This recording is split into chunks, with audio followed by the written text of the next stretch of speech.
ये एक ऐतिहासिक पल है जब समंदर के सीने पर भारतीय रेल आहिस्ता आहिस्ता आगे बढ़ी।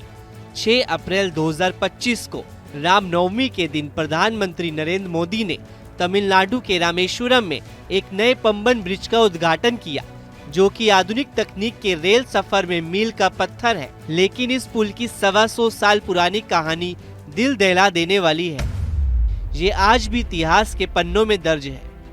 धनुषकोडी की चीखें आज भी हवाओं में तैरती है।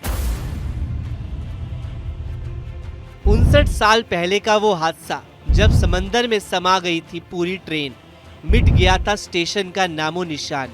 वाकई 125 साल पुरानी ये कहानी किसी के भी रोंगटे खड़े कर देगी। 59 साल पहले 1964 के दिन तमिलनाडु के पंबन रेलवे स्टेशन से धनुषकोडी की तरफ निकली थी, लेकिन बीच में ही ये ट्रेन चक्रवाती तूफान की चपेट में आकर समंदर में समा गई। इस ट्रेन हादसे में 200 लोगों की मौत हो गई थी। मौसम विभाग ने साउथ अंडमान में बन रहे एक भयंकर तूफान की चेतावनी दी थी। इसके बाद अचानक मौसम ने करवट ली और तेज तूफान के साथ झमाझम बारिश शुरू होने लगी। 21 दिसंबर तक मौसम ने विकराल रूप ले लिया। इसके बाद 22 दिसंबर 1964 को श्रीलंका से चक्रवाती तूफान ने करीब 110 किलोमीटर प्रति घंटे की रफ्तार से भारत की ओर रुख किया। इस दौरान तूफान तमिलनाडु के पंबन आइलैंड से टकराने के बाद वेस्ट नॉर्थ वेस्ट की ओर 280 किलोमीटर प्रति घंटे की रफ्तार से बढ़ने लगा। तूफान की रफ्तार इतनी ज्यादा थी कि लोगों के बीच हाहाकार मच गया। इस बीच 22 दिसंबर 1964 का दिन आ गया। शाम के करीब 6 बज रहे थे। चक्रवाती तूफान ने मचा दी थी तबाही। तमिलनाडु के पंबन आइलैंड के धनुषकोडी रेलवे स्टेशन पर हर रोज की तरह हलचल थी। स्टेशन मास्टर आर सुंदरराज तूफान और बारिश के बीच अपनी ड्यूटी खत्म करके घर लौट चुके थे। रात करीब 9 बजे पंबन से धनुषकोडी तक चलने वाली पैसेंजर ट्रेन नंबर 653 6 डिब्बों में 200 यात्रियों को लेकर धनुषकोडी रेलवे स्टेशन की तरफ निकली। फिर 11:55 पर ये ट्रेन धनुषकोडी रेलवे पहुंचने ही वाली थी कि तभी चक्रवाती तूफान और तेज हो गया, जिस कारण से लोको पायलट ने ट्रेन धनुषकोडी स्टेशन से कुछ दूरी पर रोक दी। काफी देर तक इंतजार करने के बाद भी जब लोको पायलट को कोई सिग्नल नहीं मिला तो उन्होंने रिस्क लेते हुए तूफान के बीच ट्रेन आगे बढ़ा दी। ट्रेन समंदर के ऊपर बने पंबन ब्रिज से धीरे धीरे गुजर रही थी। इसी के साथ समंदर की लहरें भी और तेज होने लगी। अचानक लहरें इतनी तेज हो गई कि 6 डिब्बों में सवार 100 यात्रियों और 5 रेलवे कर्मचारियों समेत कुल 105 लोग समंदर की गहराई में समा गए।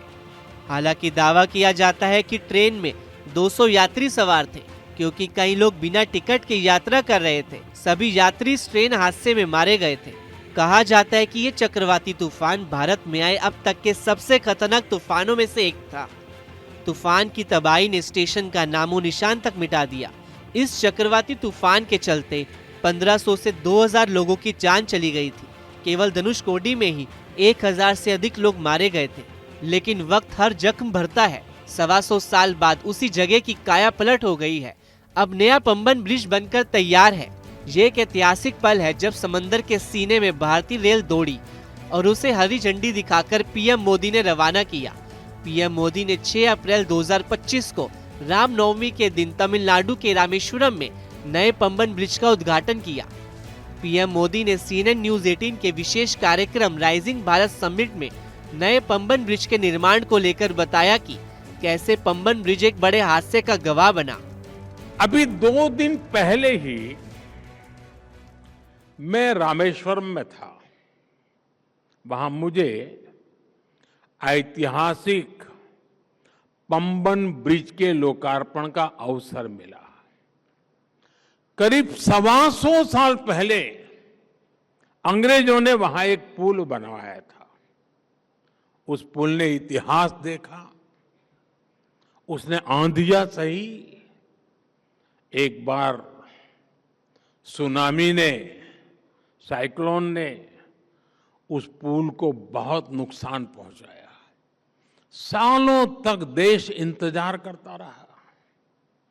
लोग मांग करते रहे, लेकिन पहले की सरकारों की नींद नहीं टूटी।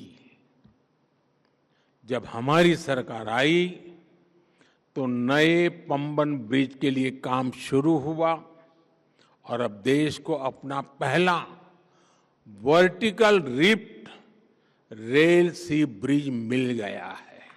ये पुल भारत का पहला ऐसा समुद्री पुल है जो ऊपर उठ सकता है।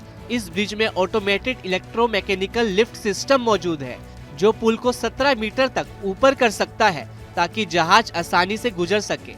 इसे वर्टिकल लिफ्ट सी ब्रिज कहा जाता है। यही वजह है कि ये इंजीनियरिंग मार्वल का एक नायाब नमूना है। इस ब्रिज को समुद्री पर्यावरण का सामना करने के लिए स्टेनलेस स्टील और पॉलीसिलोक्सेन पेंट से बनाया गया है। इस ब्रिज की उम्र करीब 60 साल बताई जा रही है।